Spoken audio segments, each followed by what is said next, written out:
Assalamualaikum warahmatullahi wabarakatuh. Pada pertemuan kali ini, saya akan mempresentasikan mengenai analisis uji RAS model untuk multiple choice atau pilihan ganda. Sebelumnya perkenalkan, nama saya Anissa Nurjana dengan NIM 2010410 dari S2 Pendidikan Fisika FPMIPA UPI. Baik.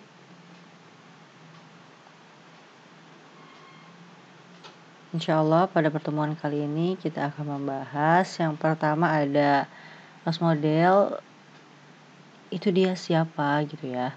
Lalu yang kedua tentang dikotominya atau pilihan ganda, karena pada RAS model di sini saya kebagian untuk menjelaskan analisis pilihan ganda. Kemudian selanjutnya adalah manual scoring atau cara perhitungan secara manual. Dan yang keempat, insya Allah akan menggunakan aplikasi Ministep yang akan mempermudah untuk memahami dari tabelnya, tapi membutuhkan ilmu untuk menafsirkan tabel-tabel yang sudah disediakan. Tentang RAS model. Apa itu RAS model? Jadi awalnya itu dengan adanya classical test theory yang lebih dikenal untuk menganalisis butir soal. Namun, menurut Sumintono dan Widiarso, CTT atau classical test theory ini mempunyai keterbatasan dalam menganalisis kemampuan siswa dibandingkan dengan tingkat kesulitan soal. Jadi maksudnya adalah ketika ada soal yang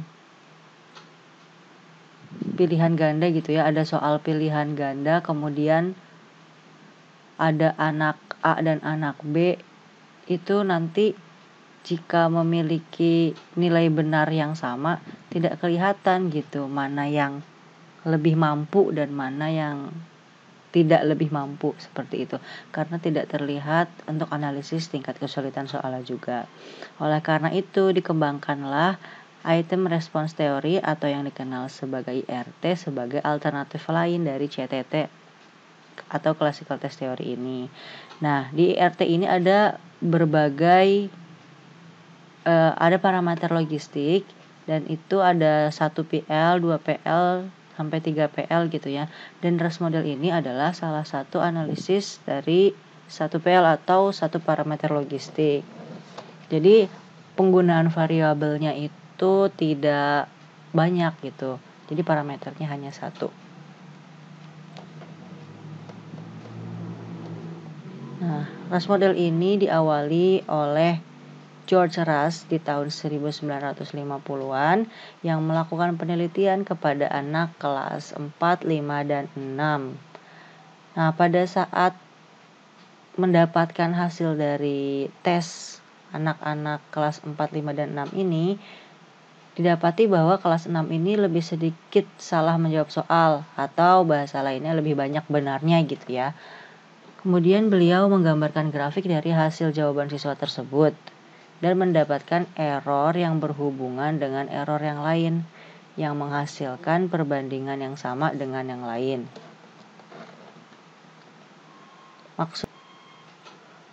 Jadi temuannya ini adalah peluang siswa untuk mengisi satu butir soal benar sama dengan kemampuan siswa dibandingkan dengan tingkat kesulitan soal.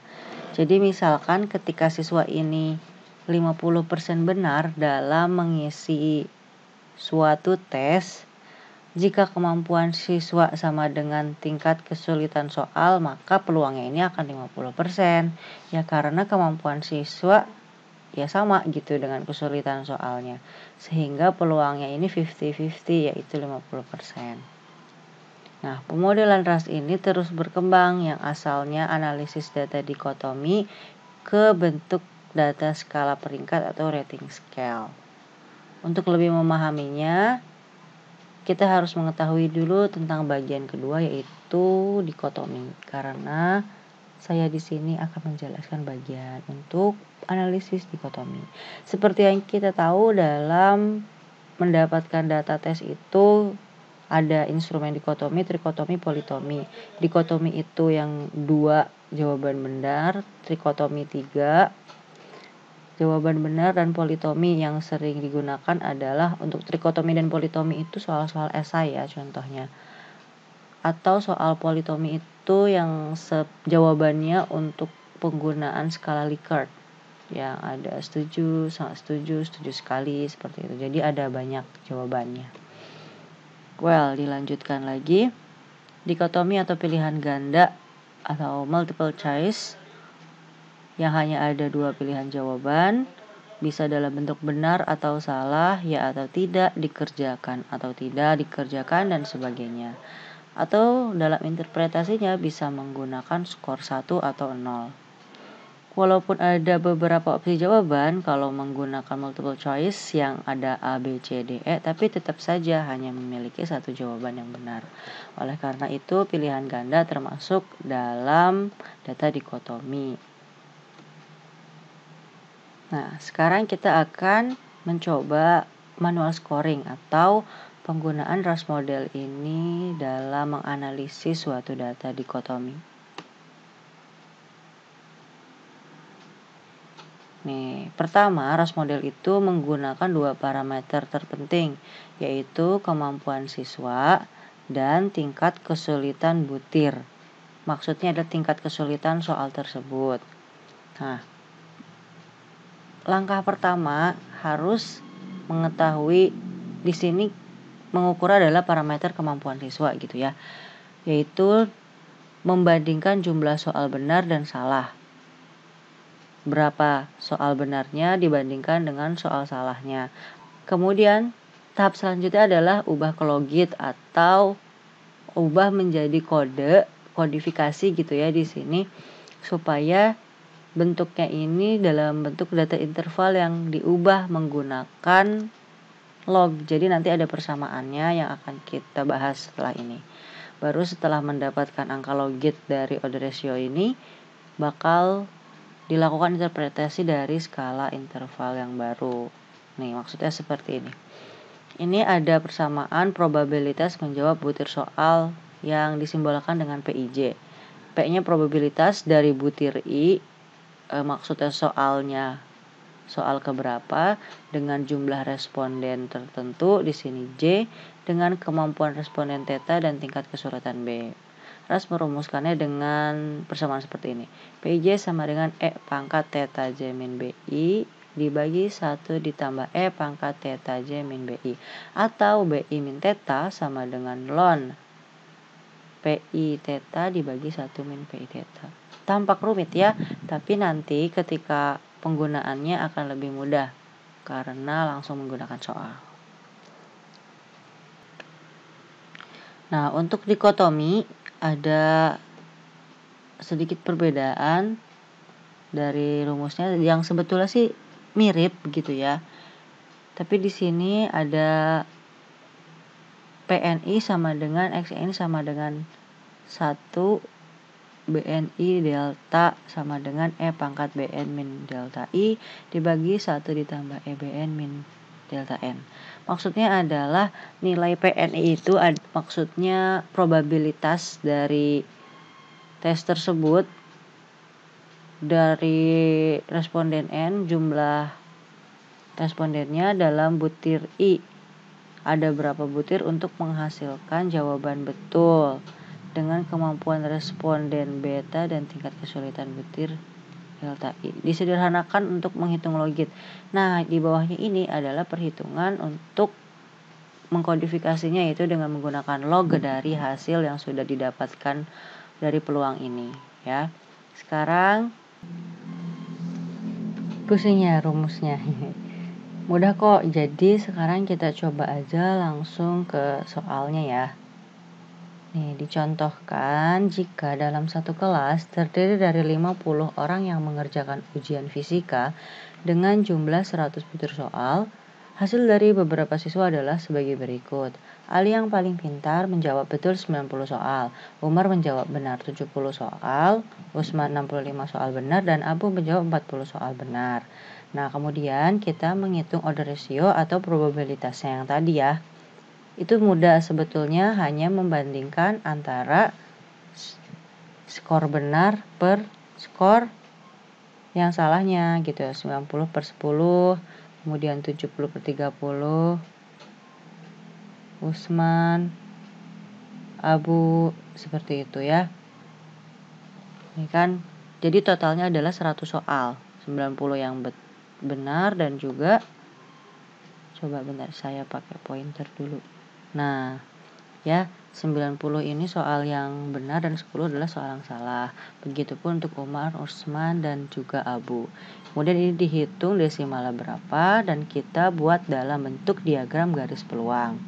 Nah, kalau dalam bentuk pecahan masih seperti yang bagian atas ini. Kemudian yang bagian bawahnya ini adalah angka dari pembagiannya atau desimalnya. Nah, karena di bagian tengah ini harusnya satu ini rada ke tengah ya. Bisa dilihat bahwa sisi ke kanan dan juga ke kirinya itu memiliki jumlah interval yang jauh gitu ya. Yang ini 1 sampai 99 yang di kanan, kemudian yang di kiri adalah 1 sampai 0,01. Oleh karena itu dibutuhkanlah kodifikasi supaya mendapatkan interval yang sama. Tuh, dibuat dalam logit supaya skala intervalnya seimbang. Yaitu langsung aja dilogkan hasil yang tadi gitu ya. Nah, person logit atau logit per orangnya. Ada Ali log dari 0,9, hasil yang tadi dari desimal yaitu minus 0,04. Kemudian yang lainnya sama juga. Dan ini adalah skala interval logit berdasarkan peluang. Jadi skala logit yang dibuat baru berdasarkan probabilitas yang sudah dihitung sebelumnya. Bisa dilihat ya bahwa hasil dari log itu jika nilainya 1 adalah 0. Kalau misalkan hasil probabilitas yang tadi adalah 9, maka dia akan plus 1. Kemudian jika betul semua akan 2. Begitupun yang kiri gitu ya. Jadi kita bisa prediksikan bahwa misalkan nih Ali di log 0,9 itu di min 0,04. Berarti ada di sekitar sini. Ya. Dekat di sini. Kemudian Umar ada di kanan 0,36 di sini. Kemudian Usman ada di 0,27 juga di kanan, dan Abu di log 0,6 Abu log 0,67 atau sama dengan 0,17. Abu di log 0,67 atau sama dengan minus 0,17. Begitu. Bisa dilihat bahwa skala logit sekarang ke kanannya adalah 2 plus 1 dan kemudian plus 2, dan ke kirinya juga sama min 1 kemudian min 2. Sehingga interval ini akan sesuai karena skala ke kanan dan ke kirinya juga seimbang. Lalu apa yang bisa kita lakukan dengan skala ini? Ini juga bisa dilakukan untuk hal yang sama ya, untuk mengukur jumlah jawaban benar. Misalkan nomor 10 dikerjakan dengan benar oleh 5 orang. Jadi probabilitas nomor 10 ini adalah 5 dibagi 45 atau 5 orang yang benar dibagi 45 orang yang salah. Gitu. Jadi kalau ini menghitung dari jumlah orang yang menjawab benar, begitu. Ini juga sama, menggunakan rumus yang tadi, hanya berbeda patokannya. Kalau yang tadi butir soalnya, kalau yang ini adalah siswanya atau respondennya. Ya. Nah, jadi dari interval tersebut bisa bisa diprediksi atau dianalisis bahwa semakin ke kanan tingkat kesulitan soal bertambah, tapi juga semakin ke kiri kemampuan siswa yang bisa menjawabnya juga bertambah. Kita lihat lagi. Nih ya, kan Ali itu di paling pinter. Nih, Ali itu kan tadi betul 90. Jadi dia logitnya di minus 0,04 kan di sini. Jadi dia memang kemampuannya itu paling tinggi di antara yang lain. Nah, hal yang sama juga bisa dilakukan untuk mengukur jumlah jawaban benar, tapi yang dihitung adalah orangnya gitu, jumlah orang yang benar mengerjakan soal tersebut. Nih, misalkan di nomor 10 dikerjakan dengan benar oleh 5 orang, maka probabilitas nomor 10 ini menjadi 5/45, karena tadi di awal jumlah orang yang mengikuti tesnya adalah 50 orang. Jadi 5 dibagi 50 min 5 orang gitu kan. Jadi 5/45. Hal ini nanti lakukan hal yang sama untuk setiap soal, sehingga akan mendapatkan nilai dari persen logit gitu kan ya. Jadi ada angkanya lagi yang kemudian itu adalah sebagai nilai probabilitasnya, yang kemudian dikodifikasi lagi atau di dalam bentuk logit lagi, yang kemudian bisa dibuat dalam bentuk interval skala seperti yang tadi, sehingga mendapatkan skala interval yang seimbang antara kanan dan kirinya. Dan nanti bisa dicek gitu ya untuk soalnya apakah mudah, tingkat kesulitannya seperti apa. Nah, analisis ini juga bisa diselesaikan dengan skala Goodman atau skalogram. Nah, matriks Goodman ini yang dapat menjelaskan ras model dengan mudah.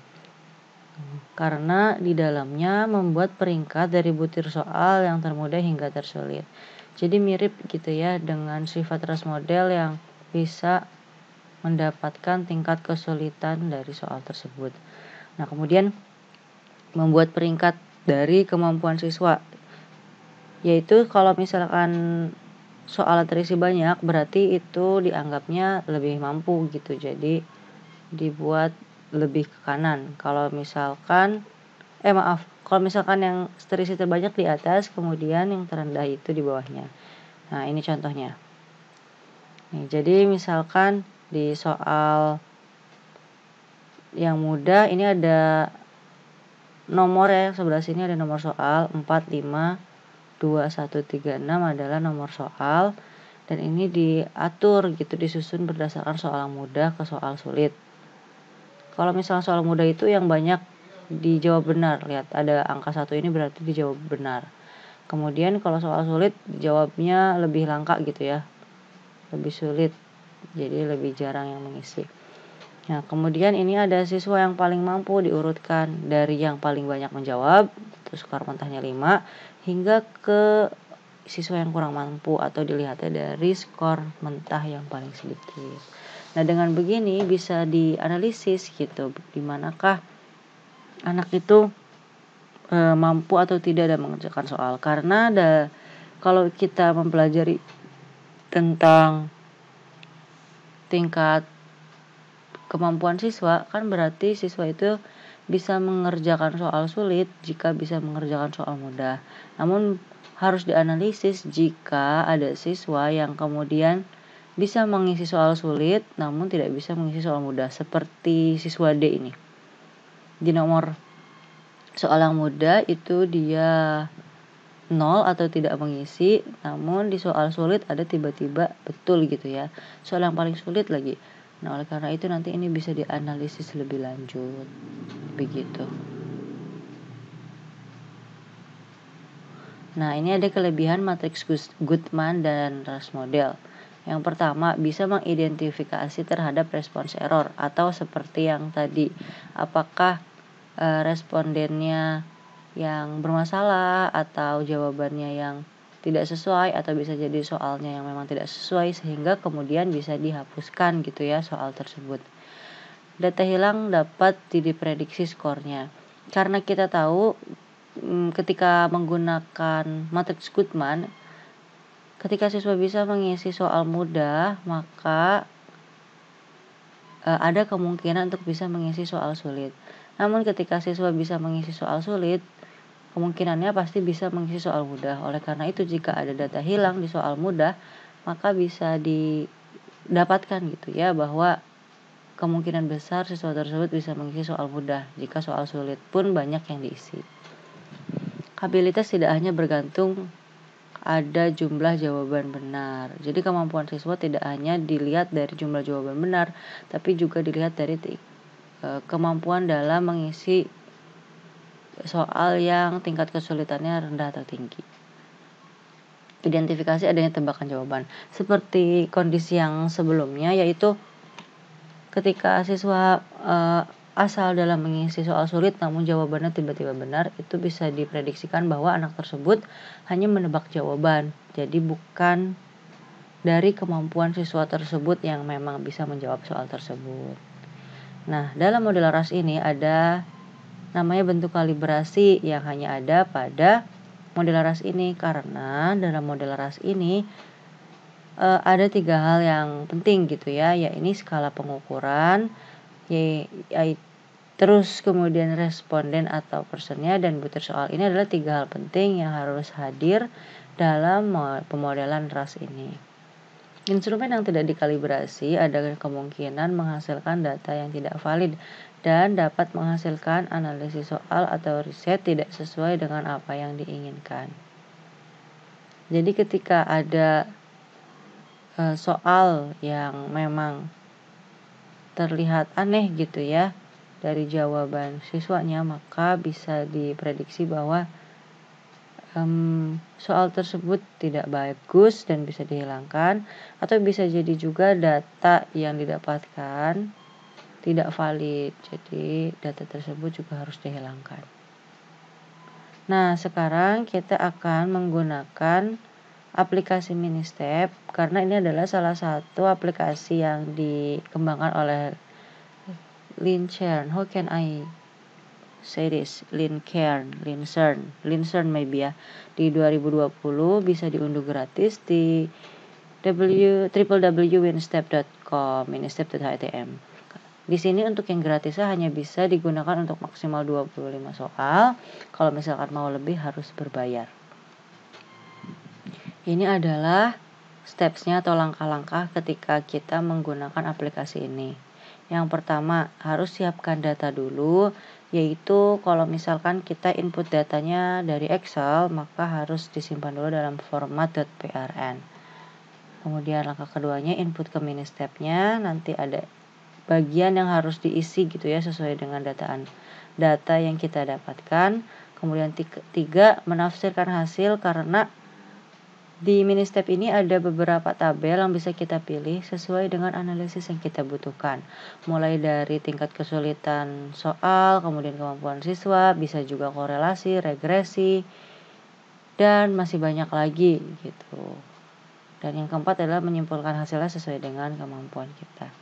Berikut adalah sedikit screenshot yang kemudian nanti kita akan mencobanya langsung ya. Ini ada data yang sudah harus disimpan dalam format PRN. Kemudian ini nanti tampilan dari Ministep-nya. Ini bagian yang nanti harus diedit ya. Nanti kita akan mencobanya. Sebelum tampilan yang kanan itu dipilih dulu yang di kiri, di kontrol data setup ini. Kemudian ini ada tabel-tabel yang harus kita pahami dan bisa menghasilkan kesimpulan. Baiklah, kita akan mencoba menggunakan aplikasi Ministep tersebut. Ya, saya keluarkan dulu dari aplikasi ini.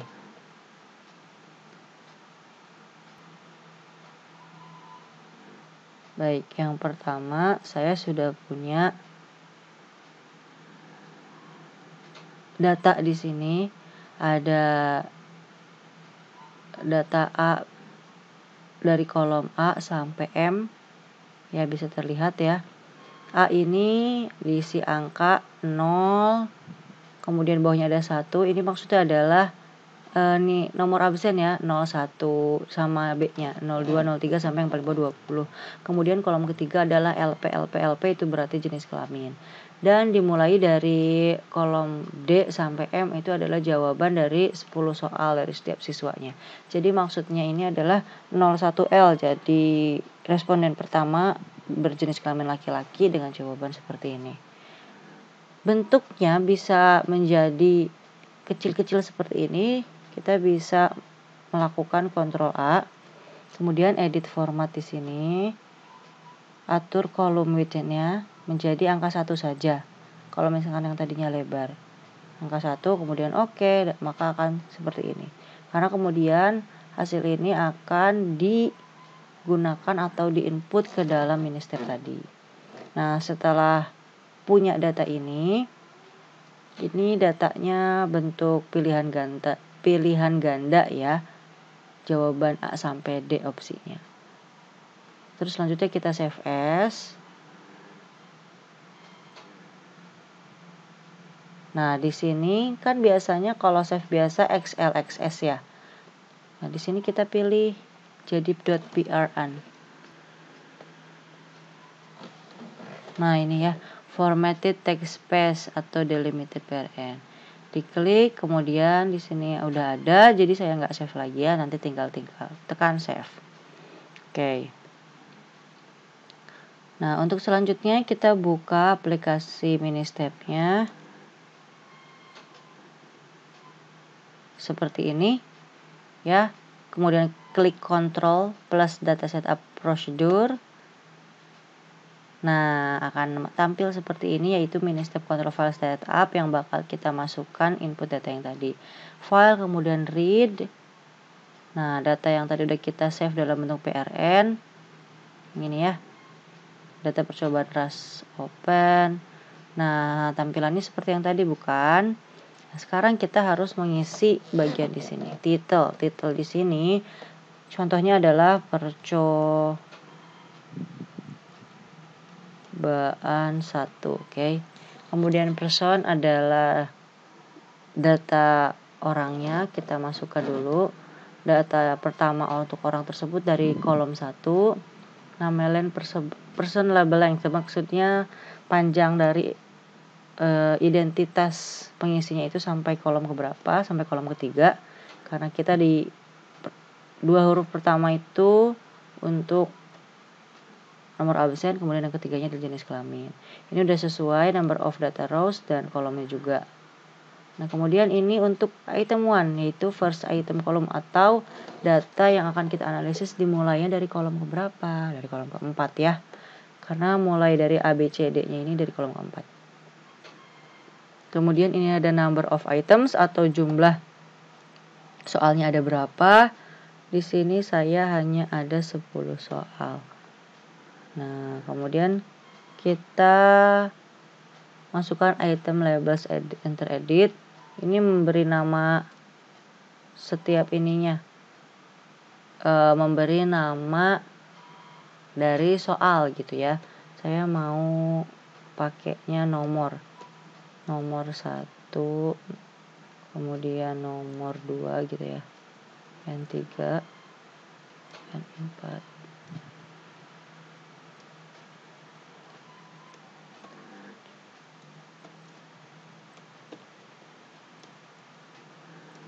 Oke, kemudian item labels oke. Nah, yang selanjutnya adalah kita harus klik MCQ scoring key atau memasukkan kunci jawabannya.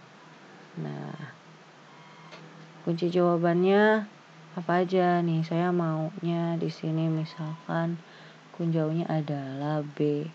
Ini A, ini B, ini D, ini C. Kemudian A, D, B, A, D. Oke, seperti itu ya.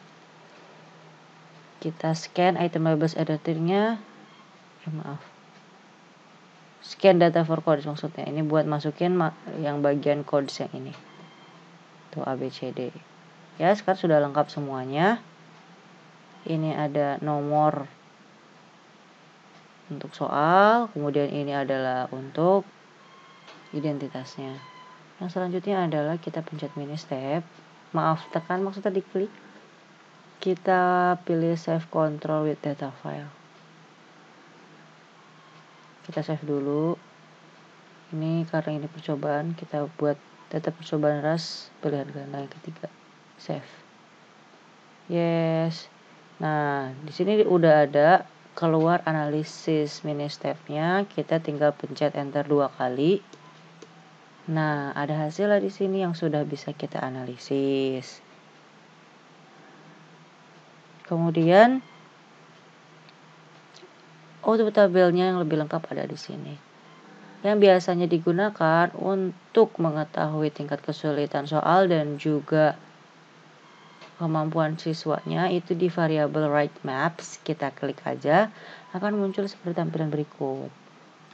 Nih, kalau misalkan berdasarkan data ini kita bisa baca N3 atau tadi kan saya tulisnya ini adalah soal nomor 3 gitu ya. Semakin atas adalah soal yang semakin susah. Lihat, yang bisa mengisi soal nomor 3 hanya 01L atau siswa ke-1 dengan jenis kelamin laki-laki. Begitu juga dengan soal nomor selanjutnya tuh. N1, N5, N8, N4 tuh masih si 01L yang bisa mengisi gitu. Tapi untuk soal N4, N9 nih, ada banyak dari siswa atau peserta yang bisa mengisi. Nah, jadi bisa dianalisis bahwa semakin atas di sini adalah soal yang semakin susah gitu ya. Kemudian yang bawah itu semakin mudah. Karena semakin banyak nanti yang mengisinya. Begitu. Dan bisa diprediksi juga bahwa yang paling atas ini adalah siswa yang paling pintar gitu ya, yang paling banyak mengisi benar. Nah, ini untuk measure-nya dalam bentuk lain. Oh iya, untuk yang bagian paling kiri ini adalah nilai logitnya. Maaf. Nih ada 1, 0, min 1. Nah, ini adalah nilai logit dari probabilitas yang sudah dihitung secara otomatis oleh aplikasi Ministep ini atau WinStep. Yang selanjutnya kita mau buka di item kolom feed order. Nah, ini juga lebih lengkap untuk mengetahui.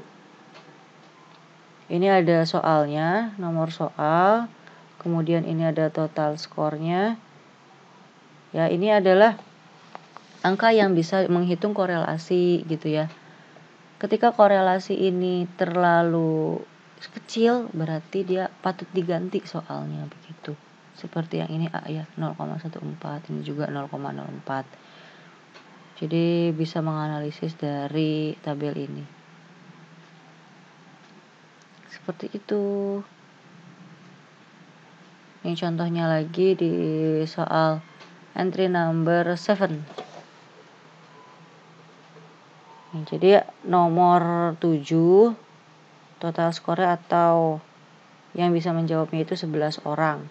Berarti ini termasuk soal yang banyak dijawab ya. Dengan begini bisa dilihat bahwa soal yang paling banyak dijawab adalah soal nomor 10. Tuh ya, nomor 10 yaitu oleh 15 orang. Kemudian ada nomor 2 oleh 12 orang, nomor 7 oleh 11 orang. Nah, ini adalah nilai yang bisa diidentifikasi apakah sesuai dengan kebutuhan atau tidak. Jadi bukan hanya korelasi kemudian kesulitan dari tingkat soalnya juga, di sini bisa seperti melihat korelasi, kemudian ada dan lain sebagainya gitu ya. Cuman sayangnya masih belum paham aja semua tabel di sini. Begitu. Kita kembali lagi ke PowerPoint. Nah, jadi setelah bisa menggunakan tabel dan juga aplikasi Ministep itu diharapkan bisa menyimpulkan hasil akhir yang disesuaikan dengan kebutuhan analisisnya. Mungkin nanti PR-nya adalah interpretasi tabel yang harus diketahui secara lanjut. Sekian, terima kasih. Apakah ada pertanyaan? Mari didiskusikan, boleh lewat email ataupun langsung di kolom komen. Dan juga di presentasi saya di dalam kelas. Mohon maaf atas segala kekurangannya, semoga bermanfaat dan ilmu ini luar biasa. Terima kasih. Wassalamualaikum warahmatullahi wabarakatuh.